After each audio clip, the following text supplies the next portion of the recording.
3 myths of real estate appraisals. If you're about to buy a house, you are a homeowner, you should know this information. And if you're a real estate investor, this may be one of the most important videos you see in your entire career. It's that big. So what's a real estate appraisal? It's a determination of value done by a licensed professional. Myth number 1, you pay, you own it. Not true. It's who orders it who owns it. So what happens is when you're getting a loan, getting a mortgage to buy a property, you're going to need to get an appraisal. And what's going to happen is you're going to have to spend money on that appraisal up front, whether or not you get the loan. So what's going to happen is the mortgage company is going to get money from you to pay for the appraisal. You may have experienced this before. Here's the key. The mortgage company is the one that orders it. Why? Well, because the bank doesn't want you ordering the appraisal, because you might order it from somebody you know, a friend of yours, a family member, and you could put some bias into that appraisal report. So what they do is they make sure that there is an intermediary to make sure that there is no funny business. So it's he who orders the appraisal that owns it, because the appraiser's customer is the person who ordered it. And it's not necessarily just because you paid for it. Because remember, you paid the mortgage company paid them. Why does that matter to you? Because if you ever want to move to a different mortgage company midway through, they can hold your appraisal hostage. Seen it happen. So you're having a problem with the mortgage broker, maybe they are doing something that you did not agree to, and you say, look, I'm going elsewhere. And so you go to move, and the new person says, well, hey, let me get a copy of your appraisal. And they say, okay. And you go to get it, and they say, no, that's ours. We're keeping it. And you say, excuse me? I'm the one that just spent $400 on the appraisal, and you're not going to give it to me? All right, well, I'm going to call the appraiser. So you call the appraiser. The appraiser says, sorry, you're not my customer. The customer is the one who ordered it. So be aware of that. Now, how do you get around that? Well, if you're paying cash for a house, you can order the appraisal directly from an appraiser. But if you're getting a loan, there's no way around it. So why does this matter? At least you know, right? So you don't get as upset next time. So if you are held hostage, at least you know you're being held hostage and there's no way you can get around it. All right, so myth number 1. You pay, you own. It's who orders is the one who owns it. Myth number 2. Appraisals are unbiased. Because it's a licensed professional and because it's a third party you don't know, the assumption is that the report is going to reflect an appraised value that is unbiased. And that's simply untrue in some cases. When you're buying a home, or what they call a purchase, there is going to be a fundamental bias. It's nothing to say negative of appraisers. They're following their guidelines and rules. But there's a fundamental bias in a purchase appraisal, and it's this: the sales price.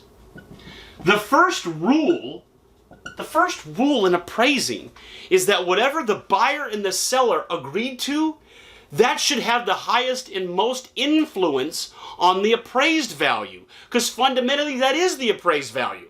Whatever they agreed to, that should be the appraised value. Now, obviously, they have to justify the sales price with facts. So they're going to go out and get comparable sales.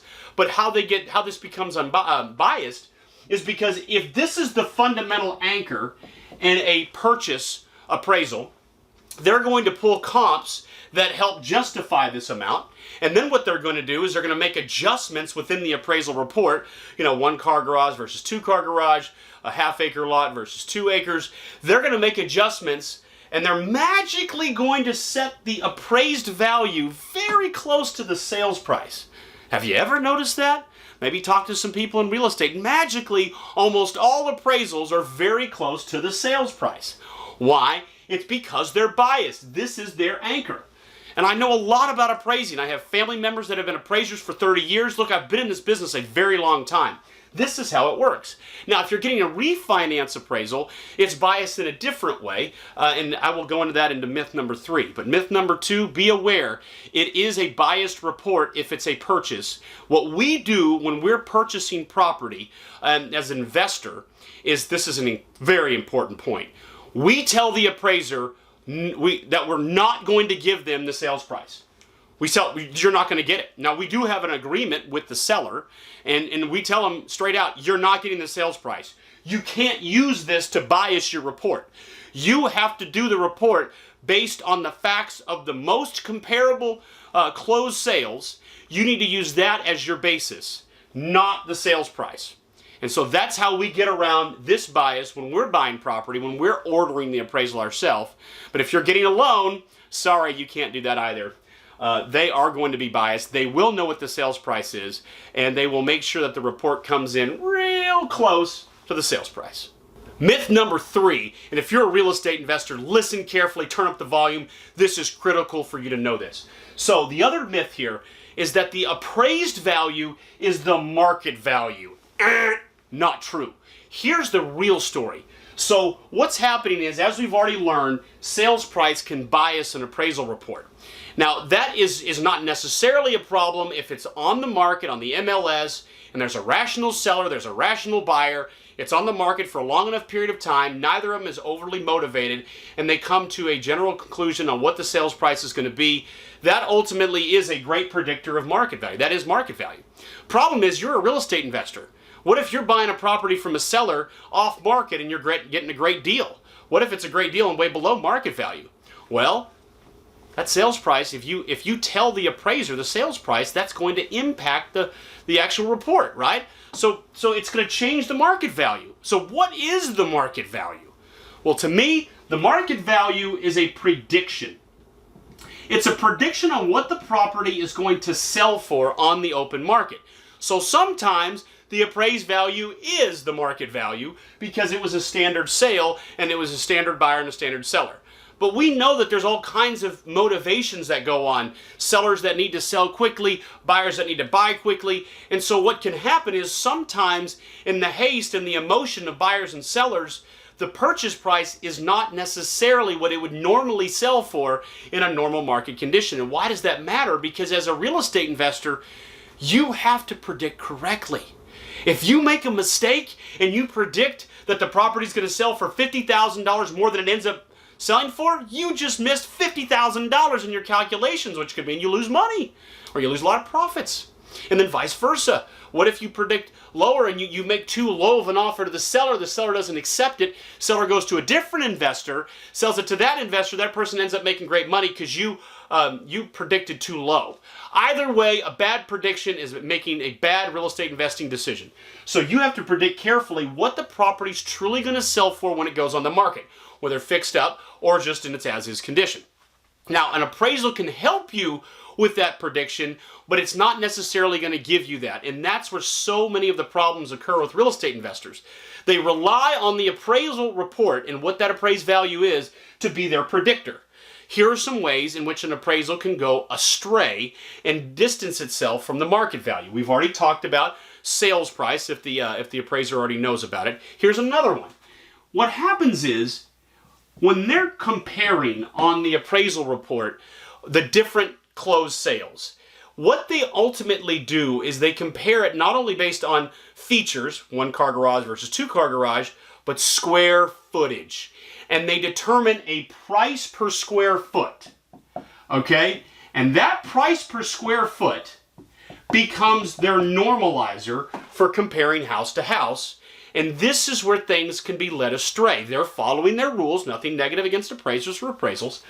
But here's where we come into a real problem. In the market, what we see is this, and this comes from thousands and thousands of transactions. You'll see this to be the case. In a neighborhood, the smallest house in a neighborhood is going to sell for a higher price per square foot than the biggest house in the neighborhood. The bigger the house, the lower the price per square foot of the market value, what it's going to sell for.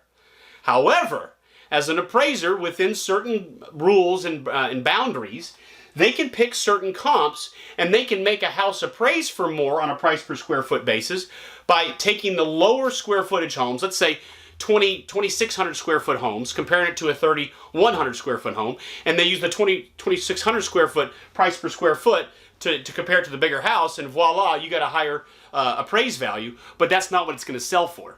Now, the market's not going to give it the same price per square foot because it's the biggest house in the neighborhood. And vice versa, if it's the smallest house in the neighborhood, it's going to sell for a higher price per square foot, almost always. Middle of the road, you are in good shape. If you are the standard size square footage house in a neighborhood, whatever that's typically going to be right on target. You'll be okay there. So that's one example. But there's other examples too. And the one I like to use is just adjustments. And the primary adjustment has to do with condition. So good news for homeowners, if you're doing a refinance, oftentimes your refinance appraisal is going to be a lot higher than the market value. Why? Because you don't have to fix the place up, you don't have to clean the carpets, you don't have to replace the roof, you don't have to do any maintenance to the AC units, you don't have to do any of that stuff. And what's going to happen is the appraiser is typically not going to make adjustments for condition unless it's in really bad shape. So why that's such a problem when comparing that to market value is, let me tell you, when it comes to selling a house, buyers are real picky about condition. They are. They're going to make mental adjustments, and they're going to say, well, you know, if it needs a new roof, well, I can't pay $150,000. If the roof costs $10,000, I'm going to need to pay $140,000. So the market is going to be real strict about condition, and the appraisers of the world are a lot more liberal about condition when they're doing a report. So that's another key where the adjustments can go astray, can go askew. And that's why when it comes to determining or predicting market value, you can use an appraisal report, but then you've got to make your own intelligent adjustments to ensure that you don't rely too heavily on it. And that can make all the difference in the world. I'm also a hard money lender to my apprentices, so I'm constantly studying the appraisals and the other information to make sure that my apprentice is making a good decision, but also I'm not getting stuck as a hard money lender on a bad deal. And so I'm doing this every day of my life. And this right here, this is one of the most important skills I've ever developed. And now, of course, with my apprentices, I have these very detailed trainings on exactly how to do this.